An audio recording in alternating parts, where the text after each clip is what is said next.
തിരുവനന്തപുരം വിഴിഞ്ഞത്ത് വള്ളം മറിഞ്ഞുണ്ടായ അപകടത്തിൽ ഒരാൾ മരിച്ചു. പുല്ലുവിള സ്വദേശിയായ ആന്റണിയാണ് മരിച്ചത്. തിരയിൽപ്പെട്ട ബാക്കി 2 പേർക്കായി തിരച്ചിൽ തുടരുകയാണ്. ജിബിൻ ജെബി വിവരങ്ങളുമായി നമ്മളോടൊപ്പം ചേരും. ജിബിൻ, എപ്പോഴാണ് ഈ അപകടമുണ്ടായത്? തെരച്ചിലിന് ഏതൊക്കെ സംഘങ്ങളാണുള്ളത്? അതോ മത്സ്യത്തൊഴിലാളികൾ തന്നെ നടത്തുന്ന തെരച്ചിലാണോ?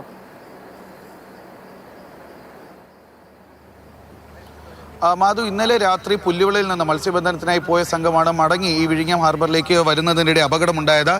ശക്തമായ തിരയിൽപ്പെട്ടാണ് ആ വള്ളം മറിയുന്നത്. അത് 5 പേരാണ് ഉണ്ടായിരുന്നത്. 3 പേർ സംഭവ സമയത്ത് തന്നെ നീന്തി കരയ്ക്ക് കയറുന്ന സാഹചര്യം ഉണ്ടായി. 2 പേരെയാണ് കാണാതായത്. അതിൽ ഒരാളാണ് ഇപ്പോൾ ആന്റണി എന്ന് പറയുന്ന പുല്ലുവിള വിഴിഞ്ഞത്ത് നിന്ന് പോയവരാണ്. വിഴിഞ്ഞത്ത് നിന്ന് ഇവർ പണിക്കായി പോയവരാണ്. അതിൽ ഒരാളാണ് ആന്റണി എന്ന് പറയുന്ന പുല്ലുവിള സ്വദേശിയായിട്ടുള്ള 52-കാരനാണ് ഇപ്പോൾ മൃതദേഹം പൂവാർ തീരത്ത് അടിക്കിട്ടുള്ളത്. അതുപോലെ അംബ്രോസ് എന്ന് പറയുന്ന വ്യക്തിയുടെ ബോട്ട്, ഒരു വലിയ ബോട്ടാണ്, അത് ഈ വിഴിഞ്ഞ ഹാർബറിൽ പാർക്ക് ചെയ്തിരിക്കുകയാണ്. അതും ഈ ശക്തമായ തിരയിൽപ്പെട്ട് മുഴുവനായി മുങ്ങിപ്പോകുന്ന ഒരു സാഹചര്യം ഉണ്ടായിരുന്നു. ഈ കാണുന്ന ഇവരാണ് സ്കൂബ ടീമിലുള്ള അംഗങ്ങളാണ്. ഇവരാണ് ഈ ബോട്ട് മുങ്ങി എടുക്കുന്നതിന് വേണ്ടി പോയത്. ചേട്ടാ, നിങ്ങൾ ഇവിടെ ചെന്നപ്പോൾ ഈ ബോട്ട് പൂർണ്ണമായി മുങ്ങിയ അവസ്ഥയിലാണെന്നാണ് അറിഞ്ഞത്. എന്താണ് അവിടെ കണ്ടത്?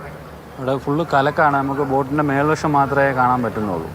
ജസ്റ്റ് റോപ്പും മേൽവശം മാത്രമേ കാണാൻ പറ്റുന്നുള്ളൂ. ഫുള്ള് കലക്കാണ്. ഇനി നമ്മൾ അടിയിലോട്ട് പോയി നോക്കണം. അതിന് നമ്മൾ ടോർച്ച് അതിൻ്റെ സാധനങ്ങളെല്ലാം വിളിച്ചിട്ടുണ്ട്. ഇപ്പം കൊണ്ടുവരും. ശേഷം പോയാൽ മാത്രമേ അറിയത്തുള്ളൂ. ഏകദേശം നല്ല ഡെപ്തിലാണ്. 10-12 മീറ്ററോളം ഡെപ്തിലാണ് കിടക്കുന്നത് ബോട്ട്.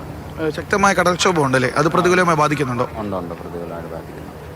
മാധു, ആശങ്കപ്പെടേണ്ട ഒരു സാഹചര്യം എന്ന് പറയുന്നത് വിഴിഞ്ഞത്ത് നിന്ന് മത്സ്യബന്ധനത്തിനായി കഴിഞ്ഞ ദിവസം പോയവരിൽ ഏകദേശം 10ഓളം വള്ളങ്ങൾ തിരികെ എത്താൻ ഉണ്ട് എന്നുള്ള ഒരു കാര്യം കൂടി മത്സ്യത്തൊഴിലാളികൾ പറയുന്നു. ചേട്ടാ, ഇവിടെ നിന്ന് ഇപ്പോൾ പോയിൽ എല്ലാ വള്ളങ്ങളും തിരിച്ചു വന്നിട്ടില്ല. കാരണം എത്തേണ്ട സമയം കഴിഞ്ഞിട്ട് പല വള്ളങ്ങളും തിരിച്ചെത്തിയിട്ടില്ല എന്നാണ് പറയുന്നത്. അതെ, ശരിയാണ്. ഇന്നലെ വൈകുന്നേരമാണ് ഏകദേശം 3 മണി സമയമാണ് ഇവിടുത്തെ വലകളൊക്കെ പണിക്ക് പോയിട്ടുള്ളത്. പക്ഷെ അതിൽ ഏകദേശം ഒരു 15 വള്ളങ്ങൾ ഇനി വരാനുണ്ട്. അപ്പോൾ അത് നമ്മുടെ സാമഞ്ചേട്ടൻ്റെ വള്ളത്തിലെ ആളാണ് ഇപ്പോൾ മരിച്ചതായിട്ട് റിപ്പോർട്ട് ചെയ്തിരിക്കുന്നത്. ചേട്ടനാണ് പറഞ്ഞത്. ഇപ്പോൾ ചേട്ടന് അങ്ങനെ മെസ്സേജ് കിട്ടിയെന്ന് പറഞ്ഞിട്ട് ഇനി നമുക്ക് ഉറപ്പ് പറയാൻ പറ്റത്തില്ല. എത്രത്തോളം വള്ളങ്ങളാണ് ഇനിയും കരയ്ക്ക് വരാനുണ്ടെന്ന് പറഞ്ഞിട്ട് നമുക്ക് പറയാൻ പറ്റത്തില്ല. ഇപ്പോൾ ചേട്ടൻ ലൈവ് ചെയ്യുന്ന സമയം ഒരു വല വന്നിട്ടുണ്ട്. ഇന്നലെ പണിക്ക് പോയവരാണ്. അപ്പോൾ ഏകദേശം ഉച്ച കഴിഞ്ഞാൽ മാത്രമേ നമുക്ക് ഉറപ്പായിട്ടുള്ള കാര്യം പറയാൻ പറ്റത്തുള്ളൂ. എത്ര വള്ളമാണ് ഇനി കരയ്ക്ക് വരാനുണ്ട്, എത്ര ആൾക്കാർക്കാണ് അപകടങ്ങൾ സംഭവിച്ചിട്ടുള്ളത്, അത് നമുക്ക് ഇനിയും കറക്റ്റായിട്ട് പറയാനുണ്ടെങ്കിൽ ഒരു ഉച്ച കഴിയണം. ഈ മരണമടങ്ങിയ ആൾ ഇവിടെ നിന്ന് വിഴിഞ്ഞത്ത് നിന്ന് തന്നെ മത്സ്യബന്ധനത്തിന് പോയ ആളാണോ? അതെ, വിഴിഞ്ഞത്തെ വള്ളത്തിലാണ് പണിക്ക് പോയത്. 5 പേര് പണിക്ക് പോയതിൽ ഈ 3 ആളെ കാണാനില്ല. 2 പേര് രക്ഷപ്പെട്ടെന്നാണ് പറയുന്നത്. അതിലിപ്പം ന്യൂസ് കിട്ടിയത് ഒരാൾ മരിച്ചെന്ന് പറഞ്ഞിട്ടാണ്.